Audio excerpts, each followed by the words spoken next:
Hello नमस्कार. आज आपण बघणार आहोत मऊ लुसलुशीत इडली कशी बनवायची ते. ही बघा कशी इडली मऊ लुसलुशीत झाली. तिला इडलीला जाळी छान पडली आहे. सोडा किंवा इनो न घालता मऊ लुसलुशीत परफेक्ट इडली कशी बनवायची हे जाणून घेण्यासाठी ही व्हिडिओ शेवटपर्यंत नक्की बघा. तर अशी परफेक्ट इडली कशी बनवायची चला बघूया.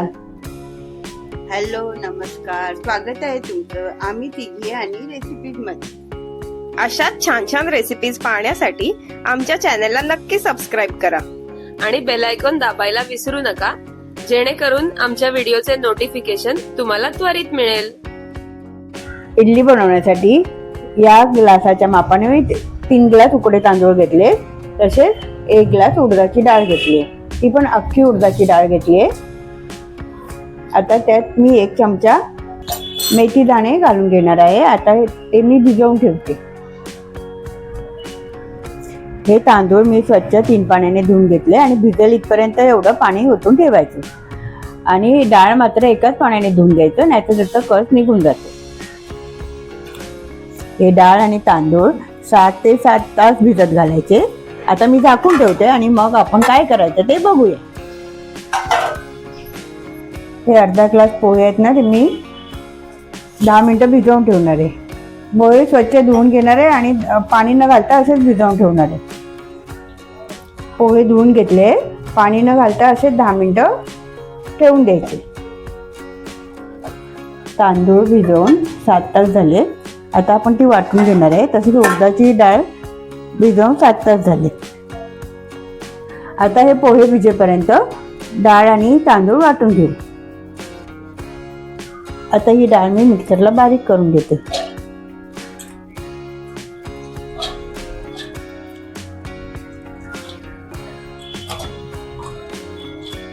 पाणी काढून डाळ वाटून घ्यायची आणि लागेल तसं आपण पाणी घालू शकतो. आता आपल्याला लागेल तसं हे डाळीचंच पाणी घालायचं, दुसरं पाणी नाही घालायचं. आता ही डाळ मिक्सरला बारीक वाटून घेते. हे बघा असं बारीक वाटून घ्यायचं. ही डाळ बारीक वाटून घेतली आहे. जे आपण डाळ भिजत घालताना जे पाणी होतं ना डाळीचं, तेच लागेल तेवढं पाणी घेऊन मी डाळ बारीक वाटून घेतली. अशा प्रकारे मी सर्व डाळ बारीक वाटून घेते. या डब्यात मी इडलीचं पीठ फर्मेंट करणार आहे. त्याच डब्यात मी ही डाळ काढून घेते. आता ही वाटलेली डाळ मी ह्यात काढून घेतली. त्याचप्रमाणे उरलेली डाळ पण मी ह्यात वाटून घेते. उरलेली डाळ मी मिक्सरमध्ये वाटून यातच काढून घेणार आहे. अशा प्रकारे ही सर्व डाळ वाटून झाली आहे. त्याचप्रमाणे मी हे तांदूळ बारीक वाटून घेणार आहे. हे तांदूळ वाटायलाही डाळीचं पाणी घालणार आहे. अजून पाणी लागलं तर तांदळाचं पाणी घालून वाटून घेणार आहे. मी जास्त प्रमाणात इडली बनवणार आहे, म्हणून मी ग्लासाच्या मापाने तांदूळ आणि डाळ घेतली आहे. तुम्ही मात्र पेला किंवा वाटीच्या मापाने साहित्य घेऊ शकता. 3 भाग तांदूळ तर 1 भाग उडदाची डाळ, अर्धा वाटी पोहे, 1 चमचा मेथी या प्रमाणात तुम्ही इडलीचं बॅटर बनवलं तर परफेक्ट मऊसूत जाळीदार इडल्या तयार होतील. आता हे तांदूळ मी डाळीचं पाणी घालून बारीक करून घेते. अशा प्रकारे तांदूळ बारीक वाटून झाले आहे. हे वाटलेले तांदूळ मी या डब्यात काढून घेते. तांदूळ असं जरा घट्टसरच वाटायचं, पातळ वाटून घ्यायचे नाही. तांदूळ वाटताना मगाची भिजवलेले थोडे थोडे पोहे घालून मी बारीक वाटून घेणार आहे.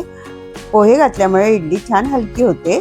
या प्रकारे तुम्ही इडली नक्की बनवा आणि कशी झाली ते कमेंटमध्ये सांगा.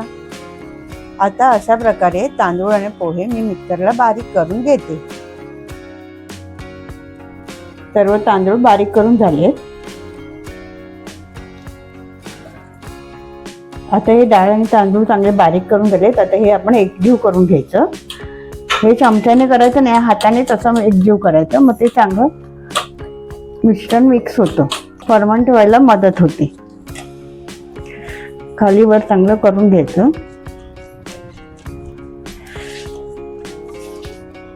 आणि मीठ हे आता नाही टाकायचं, मीठ सकाळीच टाकून मग इडली करायला घ्यायचं. आधी आपण डाळ वाटली आहे ना, मग असं सर्व खाली वर करून घ्यायचं. हे मिश्रण एकजीव करून घ्यायचं.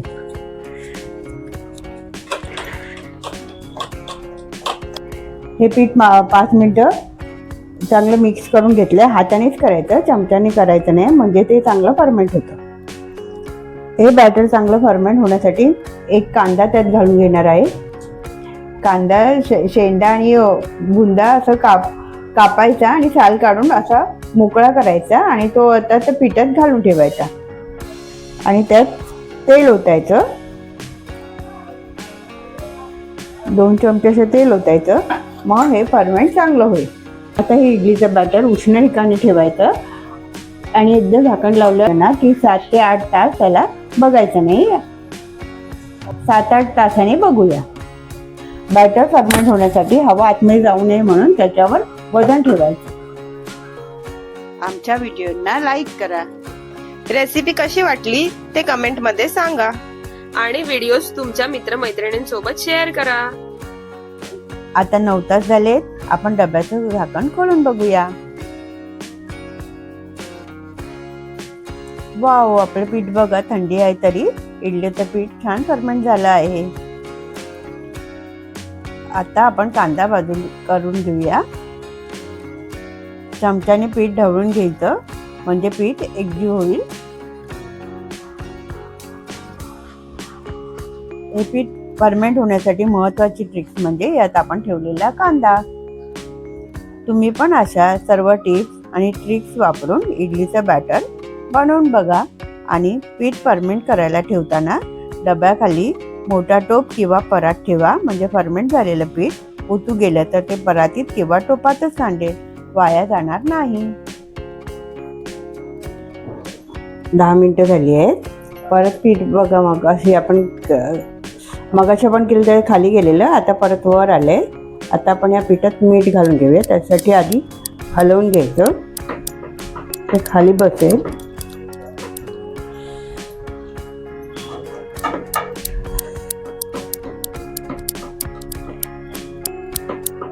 तुम्हाला जेवढं लागेल ना तेवढंच बाजूला काढून त्यात मीठ घाला. बाकीचं फ्रीजमध्ये ठेवून द्या. मी या सर्व पिठात चवीनुसार मीठ घालत आहे. चवीप्रमाणे मीठ घालून चमच्याने ढवळून एकजीव करून घ्यायचं. 2 ते 3 मिनिट व्यवस्थित फेटून घ्यायचं. तुम्ही बघू शकता पीठ एकदम हलकं झालं आहे. आता इडल्या करायला घेऊया.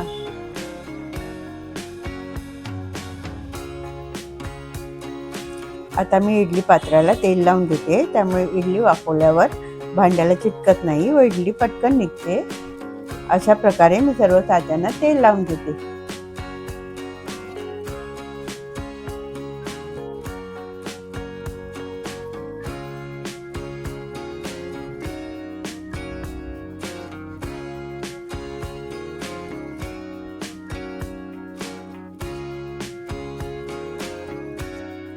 आता यात मी इडलीचं बॅटर घालून घेते. ते घालताना अर्धा पळी घालून घेते.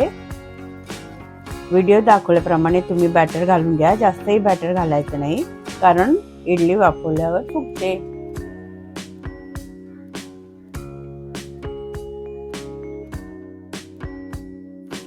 इडलीच्या भांड्यात पाणी टाकून घ्यायचं. त्यात लिंबाची फोड घातली आहे म्हणजे भांडं काळं पडत नाही. आता प्रत्येक साचा टॅप करून इडलीच्या भांड्यात ठेवायचा. आता आपण साचा ठेवताना जिथे होल आहेत तिथे इडली आली पाहिजे याप्रमाणे आपण सर्व साचे ठेवून घेऊ.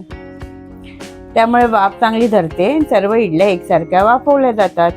अशा प्रकारे सर्व साचे ठेवून घेते.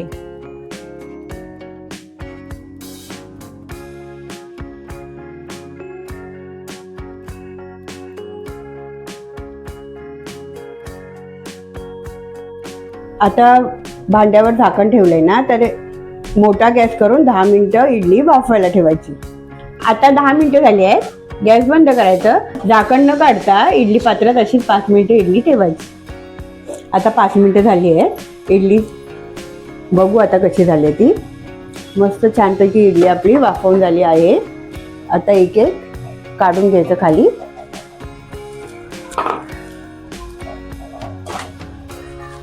आता गार होऊ द्यायचं नाही तर लगेच ते निघत नाही अखंडपणे. इडलीची वाफ गेली ना की गार झाल्यावर इडली काढायची म्हणजे ते अखंडपणे निघते. आता वाफ गेली आहे आणि थोडं गारही झालंय तर असं चमच्याच्या असं उलट्या साईडने इडली काढायची. वाफ गेल्यावर ती अखंडपणे अशी निघते.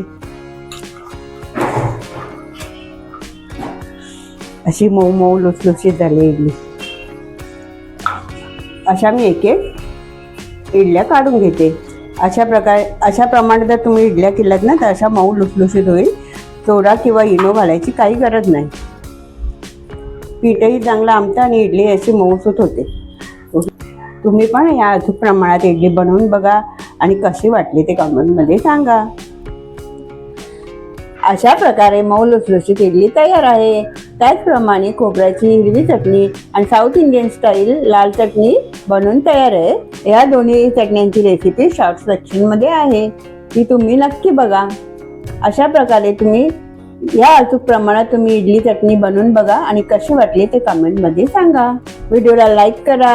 ही व्हिडिओ तुम्ही तुमच्या मित्रमैत्रिणींसोबत शेअर करा. अशाच छान छान रेसिपी पाहण्यासाठी आमच्या चॅनलला सबस्क्राईब करा.